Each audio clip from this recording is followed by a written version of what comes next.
ছোট গল্প সৎ পথের চেষ্টা, লেখক আনিকুল ইসলাম। আমরা যদি চেষ্টা করি যে কোনো অবৈধ পথ ত্যাগ করিতে পারি, তবে মনের জোর থাকা একান্তই উচিত।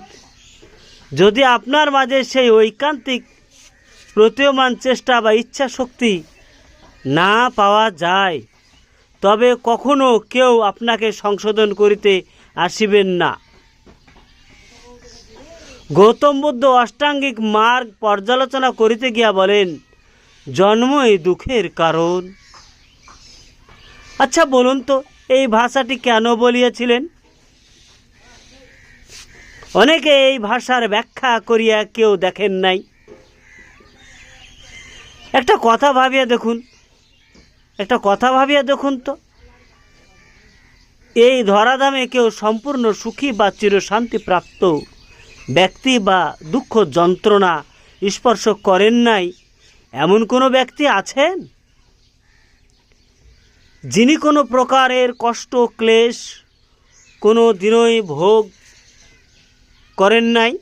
মানব জাতি জন্ম লইয়া মানব পৃষ্ঠ হইতে আগত এক প্রকারের পানি বা নাপাক বীর্য হইতে, অথচ ওই বীর্যই শিশুরূপে উদ্ভব হইয়া নিষ্পাপ নিষ্কলঙ্ক রূপ লইয়া মাতৃজঠর হইতে ভূপৃষ্ঠ পদার্পিত হন।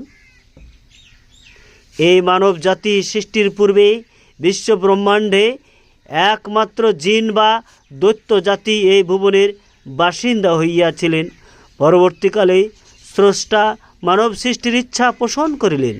তাই আকাশমার্গীয় দূতগণ মারফত জল, কাদা, মাটি, অগ্নি ও বায়ু এই চারটি পদার্থের সংমিশ্রণে মানব জাতিকে মালাইকা বা ফারিস্তা বা ওই আকাশমার্গীয় দূত দ্বারা পৌত্তলিক মানবরূপীয় গাঠনিক অবয়ব তৈরি করা হইয়াছে।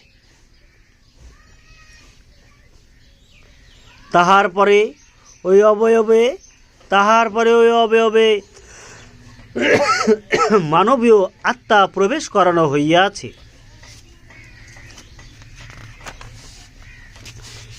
কিন্তু সেই আত্মা মাটির খোলস ফেলিয়া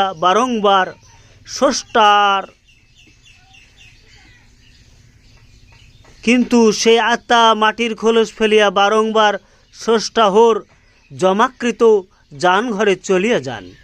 এ মতাবস্থায় ওই মানবরূপী আত্মা আদম আলাইহিস সালামের ভেতর বিবেক, জ্ঞান, বুদ্ধি বা ভালো মন্দ বুঝিবার জন্য চরম ও পরম যাহা শক্তি দান করিলেন, উহাই হইল নূরে মুহাম্মাদি। তাহাই হইল মানব জাতির দুপ্রস্থ নূর বা জ্ঞানালোক জ্যোতি দ্বারা তাহাদেরকে সৃষ্টি করা হইয়াছে।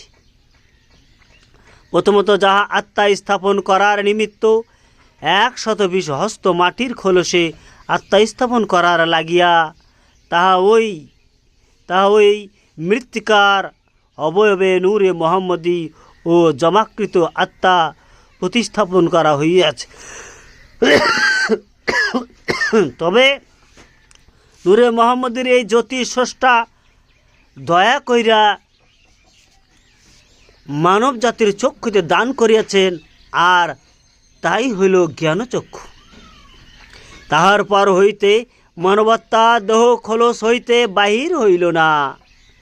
তবে এই মানব খোলসে আজাজিল নামক জিন সর্দার তাহার বা আজাজিল শয়তানের কিছু কুমন্ত্রণা মানব জাতির দেহে বা ওই খোলসে দেওয়ার জন্য স্রষ্টার নিকট হইতে অনুমতি পাশ করিয়ালেন।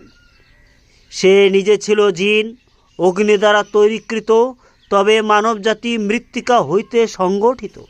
সুতরাং সে ও তাহার অনুসারীগণ মানব জাতির মরণে ধোঁকাৎপন্ন করিয়া তাহাকে বিপথে লইয়া যাইবার প্রচেষ্টার ধারাবাহিকতা চলমান, যা রিপু, কাম, ক্রোধ, লোভ, লালসা, হিংসা, বিচ্ছেদ, বিভেদ ও যাহা অবৈধ পথ অবলম্বন করা হইয়াছে, তাহাই অসুর প্রবৃত্তির জন্য। অতএব তাহা উহার ওই অপচেষ্টাকে ব্যর্থতায় পর্যবস্ত করাই হইল মানবকুল জাতির জন্য সুকর্তব্য। আর তাহাই হইল ক্রোধ, সংবরণ, হিংসা, বিদ্বেষ সৃষ্ট, সেইটাই নিয়ন্ত্রণ করা সমুচিত। সর্বপ্রথমত আজাজিল এর চরম প্রকৃতির চক্রান্ত ধরাধামে হাবিলকে কাবিলের দ্বারা হত্যা করা হইয়াছে। তবে ওইটা একজন নারী কেন্দ্রিক হইয়া ঘটিয়াছে। সেই নারীর নাম হইল আকলিমা। সুতরাং আমাদের উচিত এই অপহত্যা হইতে বাঁচিয়া থাকার সুব্যবস্থা করা। এইখানেই আকলিমা কেন্দ্রিক হইয়া হাবিল কাবিলের হস্তে শহীদ হইয়াছে। সুতরাং আজাজিলের সর্বোচ্চ অস্ত্র ভাণ্ডার হইল অবিবাহিত নারী বা হতেও পারে বৈবাহিক, যাহাদের দৈহিক অবয়বের গাঠনিক বৈশিষ্ট্যে শয়তানি চক্রান্ত করিয়াছেন। তবে পুরুষদিগের মানবকেও ছাড়েন নাই।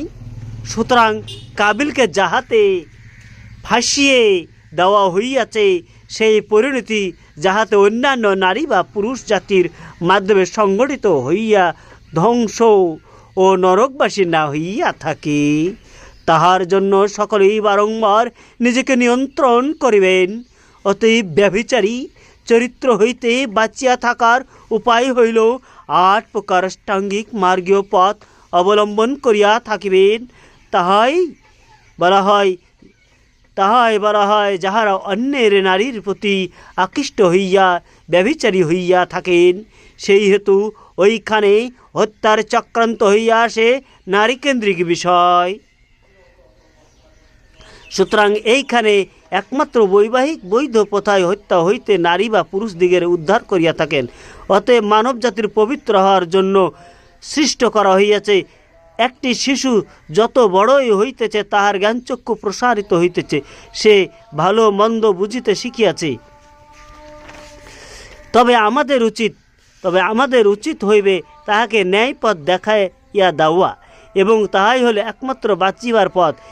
এই স্রষ্টা আল্লাহ বা ব্রহ্ম বা হরি বা গড, ইহাই বলুন, ওই নিরাকার ঈশ্বর এর স্মরণ আপনাকে আপনার মনের ভেতরের শয়তানি ধোঁকা হইতে বাঁচাইতে পারিবেন।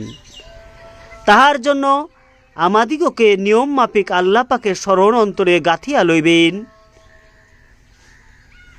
যাহাতে আজাজিলের কুমন্ত্রণা আপনাদিগের মনোরাজ্যের আশ্রয় হইতে দূরে সরিয়া যায়। তবে যদি ভুলক্রমে আশ্রয় দিয়া থাকেন, তবে সে বা তাহার অনুসারী জিন বা মানবরূপী ভুল পথের প্রতিজ্ঞান দ্বারা আপনারাও নষ্ট হইবেন। সুতরাং আত্মাকে কলঙ্কিত হইতে উত্তম পথে প্রত্যাবর্তন করিতে হইলে নিজের ভুলের জন্য স্রষ্টার নিকট ক্ষমা প্রার্থী হইতে হইবে।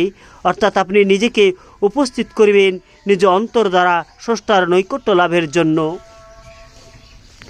যেটা মনের ও আত্মার প্রার্থনা। যেমন তওবা করে নিজের ভুলের জন্য স্বীকারোক্তি দেওয়া। সুতরাং প্রতিটি ভুল হইতে ওয়াদা বা প্রতিজ্ঞাবদ্ধ হওয়া উচিত। ধন্যবাদ।